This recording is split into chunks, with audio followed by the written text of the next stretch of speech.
Good afternoon, ladies and gentlemen. Good morning, Professor Eric Mazur. On behalf of the Forum Neue Medien Austria, I would like to welcome you here today. My name is Gabriele Frankl and I'm Head of E-Learning at the Alpen Adria Universität Klagenfurt in Austria. It's a great honor and pleasure for me to welcome Professor Eric Mazur to launch the FNMA talks. The idea of these talks is to present key findings in the field of blended learning and digitalization in a 15-minute slot. Our first speaker is Professor Eric Mazur, the Balkanski Professor of Physics and Applied Physics and Dean of Applied Physics at Harvard University, member of the Faculty of Education at the Harvard Graduate School of Education, and President of the Optical Society. It would take me more than 50 minutes to read out all the accolades for Professor Mazur, but his knowledge speaks for itself. Therefore, without further ado, I would like to invite Professor Mazur to the floor. And after his talk, there will be time for some questions via the chat or via Twitter. And Eric, may I kindly ask you to start with your talk about peer instruction? Absolutely, and please use Eric rather than Professor Mazur. That's perfectly fine. So thank you for inviting me to sort of talk very briefly about the essence of my approach to teaching and reflect on my teaching. This is a picture of me close to 30 years ago when I started teaching here at Harvard. What I did was what everybody does, lecturing. And for many years, I thought I was the world's best lecturer because I was teaching something that students did not want to learn, physics, to engineering students and pre-medical students. And unlike most of my colleagues, I received, very high end of semester evaluations, and my students did well on exams. And this illusion of being a really good teacher actually went on for many years, until I accidentally discovered that my students weren't really learning the underlying physics. They were simply memorizing what I told them and the approaches I taught them in order to pass the exam, which of course is neither intellectually engaging nor very pleasing. After discovering that, I was asking myself, how come didn't I learn physics in a classroom that's pretty similar to the one you see on the screen here?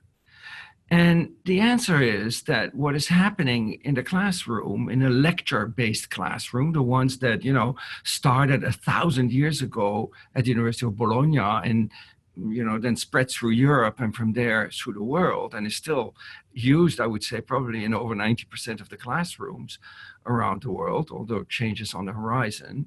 What is happening there is essentially a transfer of information. But education is so much more than just the transfer of information. To think that education will happen for everybody by just the transfer of information is simply an illusion. Yes, it happened for us, but we became professors in our disciplines. We were intrinsically motivated to learn and to do the additional work outside the classroom. So I've come to think of education as a two-step process. The first one is transfer of information. The second one is the assimilation of that information, making sense of it, developing the mental models that permit you to do something with that information, to transfer what you've learned to a new context, something that most of my students were not able to do. In the standard approach to teaching, all of the emphasis is on step one. That's what takes place in class. And then the students are left on their own to do the assimilation of that information, which typically takes place out of class. If you stop to think about that, that's not the logical thing to do, because the easy step among these two steps is the first one, especially now in the 21st century.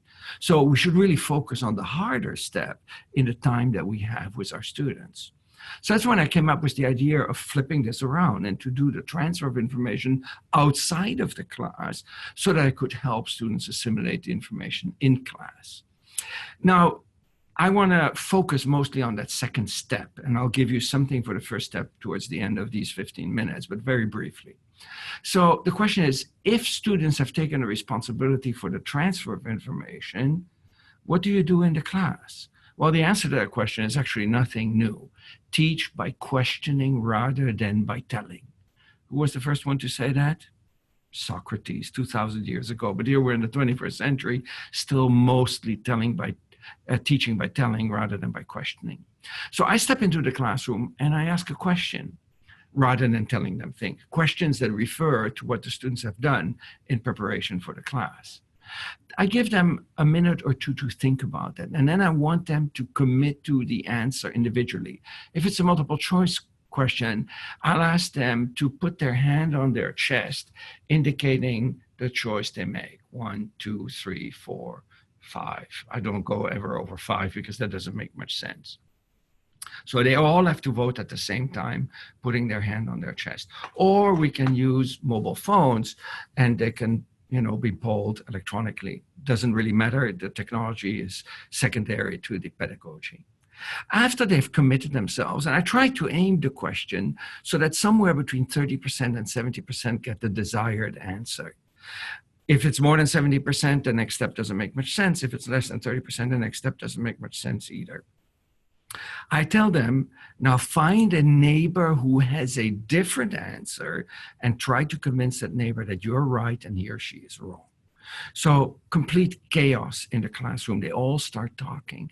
And during that talking, you'll actually see students go, oh, because suddenly in the discussion that they have with their peers, it clicks. Rather than having the clicking occur outside of the classroom, it now occurs in front of you, inside the classroom. I poll them again, and typically if between 30 and 70 have it right the first time around, it can go up to 80, 90, sometimes pretty close to 100%.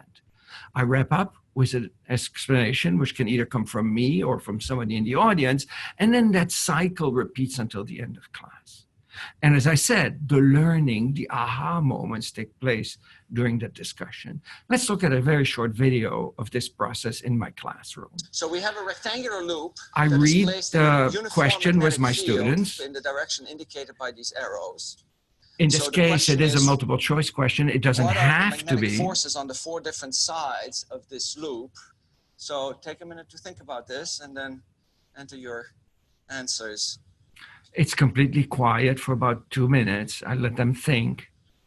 As they vote with their clickers, I can see on my screen what the distribution is. Disagreement clearly here. So turn to your neighbor and see if you can convince one another of the correct choice. Right. It goes out of the position on the top, goes in, so they can't see the other out. There is a torque. There is a torque. How do you know that? I said, what did you think it was? But it happens to be a torque. Do you see the aha moment there? Initially, we had sort of an even split.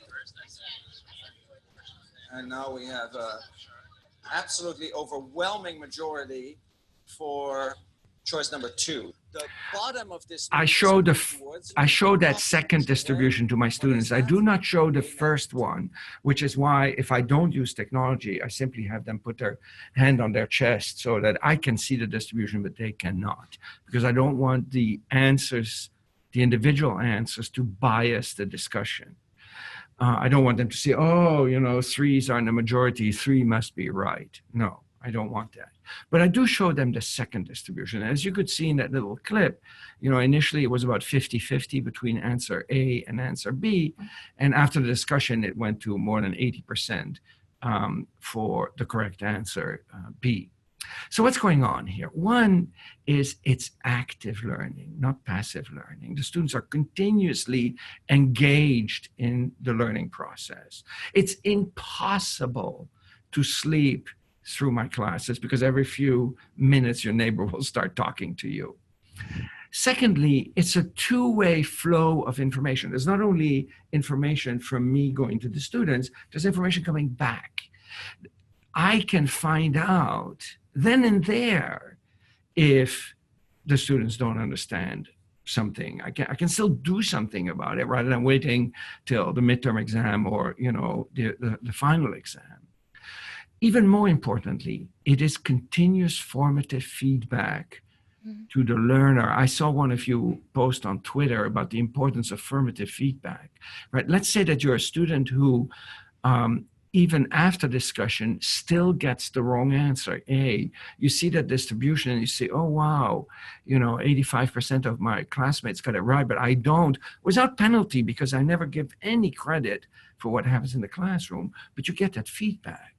It tells you, oh, I better do something about it without the threat of losing points on an exam or for any other part of an assignment that goes into the grade. And lastly, it personalizes the instruction. Student 1 can help student 2. Student 3 can help student 4, even though 2 and 4 have very different problems. Now, why does this work so well? I'll tell you why. I was surprised by this the first time that I applied this. And when I thought about why it worked, I got so excited that I started to implement it systematically into my class. Let's say you have two students sitting next to each other, Johan and Maria. Maria has the right answer because she understands it. Johan does not. On average, Maria will be more likely to convince Johan than the other way around. So anyway, so Johan and Maria. Maria is more likely to convince Johan than the other way around, simply by the force of logic. But that's not... sorry, we don't see the slides. We don't see the slides. There is no slide because it's the end of the video. You'll get the slides back in just a second, okay? So let me start again here. Maria is more likely to convince Johan than the other way around because of the force of logic. You know, it may not always work that way, but on average, that's the way it will go.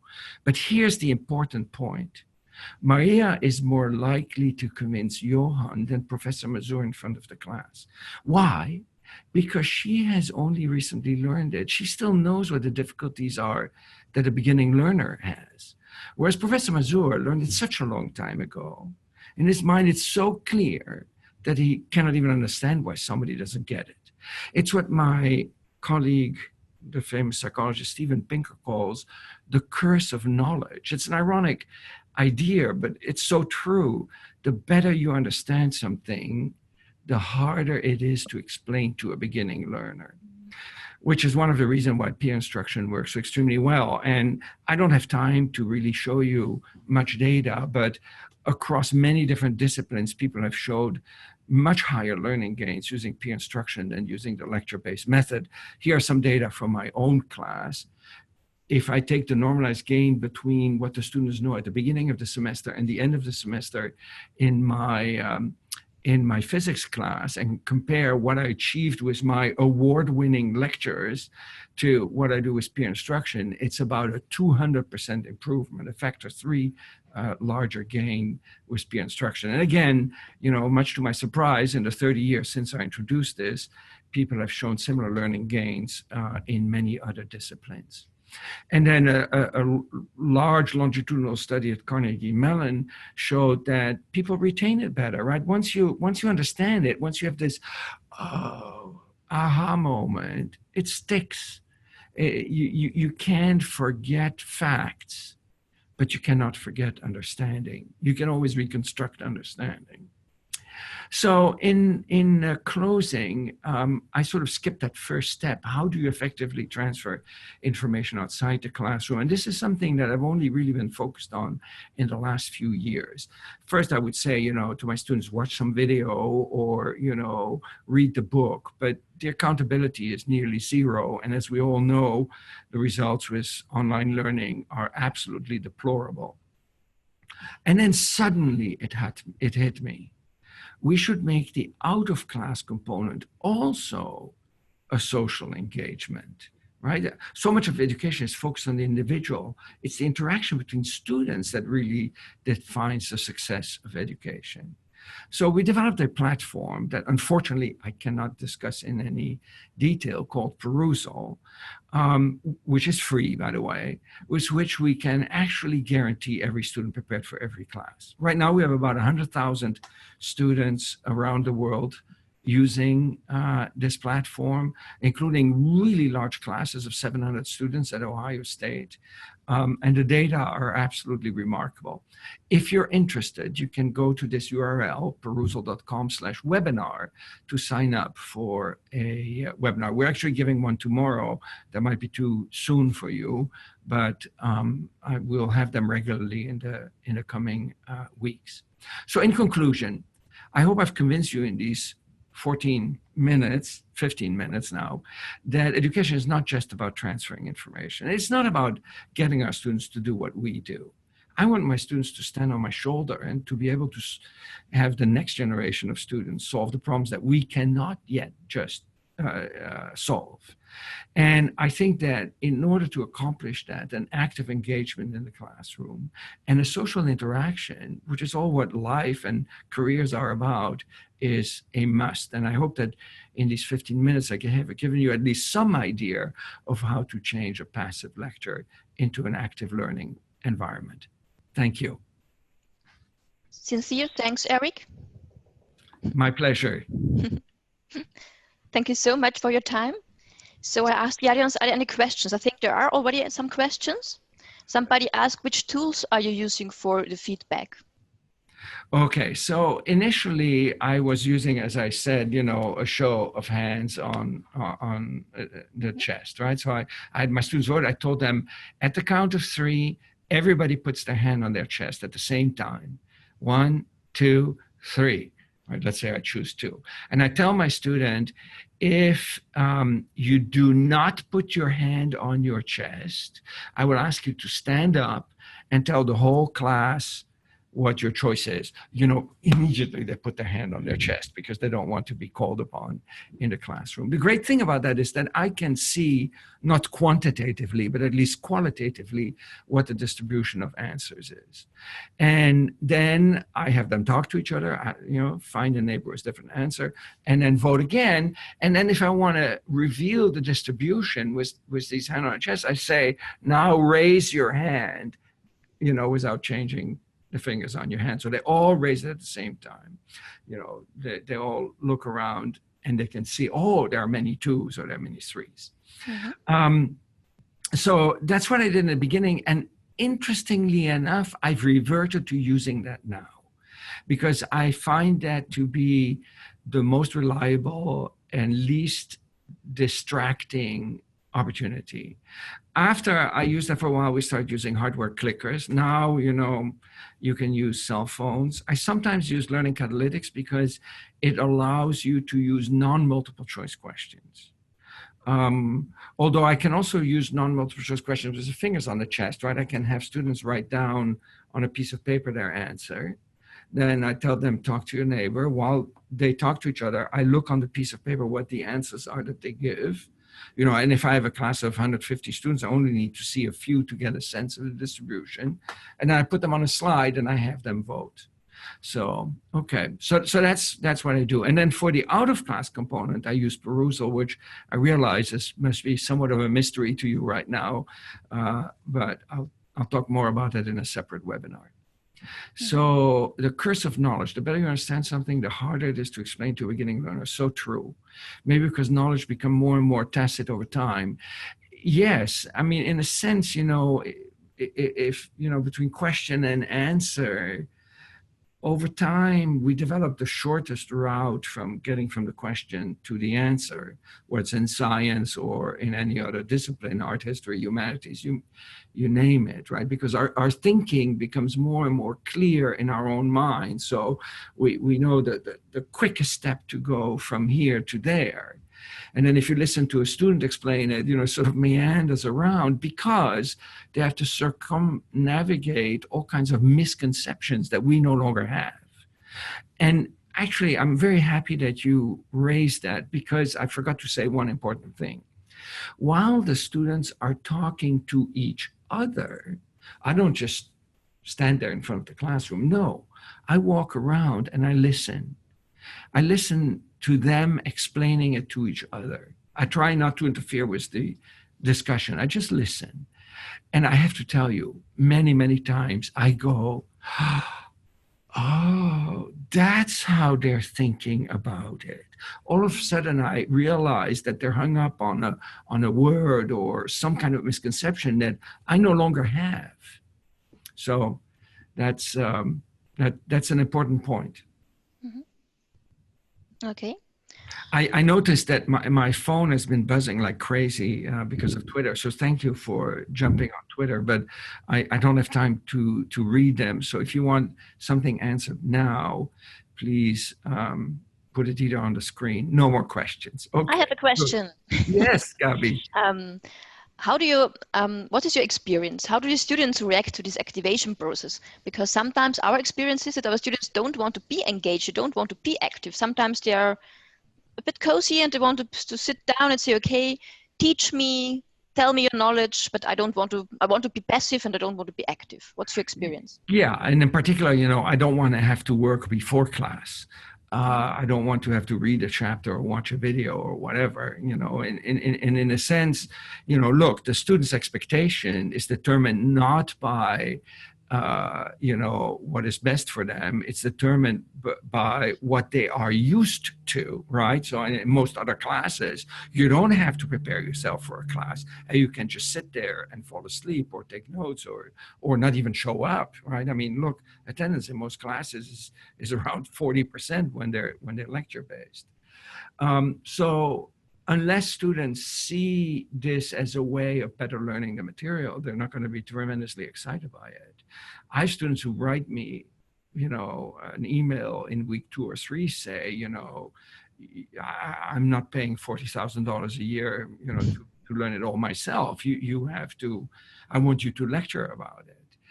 And that's because they don't see the benefit right away. So it's very important to adjust the assessment to the method and to show to them that this will actually help them do better and help them learn. I have a talk which is on YouTube called Assessment, the Silent Killer of Learning, where I argue that most of our assessment is actually not really optimized to tell us what we really want to know. So I think that in addition to changing our approach to teaching, we need to change our approach to assessment. An easy thing that I've done over the years is to have my first midterm examination very early in the term, and to put on that examination many questions that are similar to the questions I ask in class.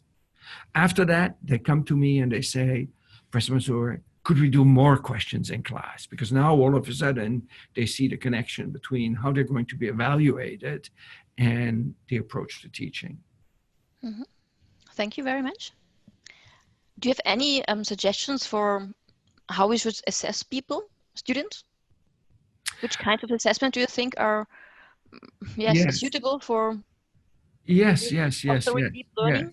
Yeah.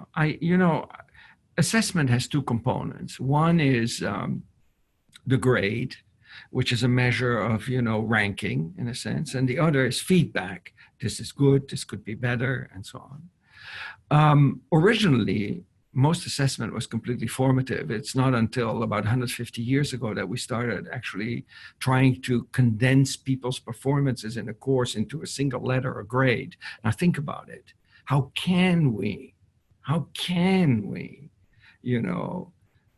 pinpoint somebody's performance by a single number or single letter? If you stop to think about it, it's totally ridiculous.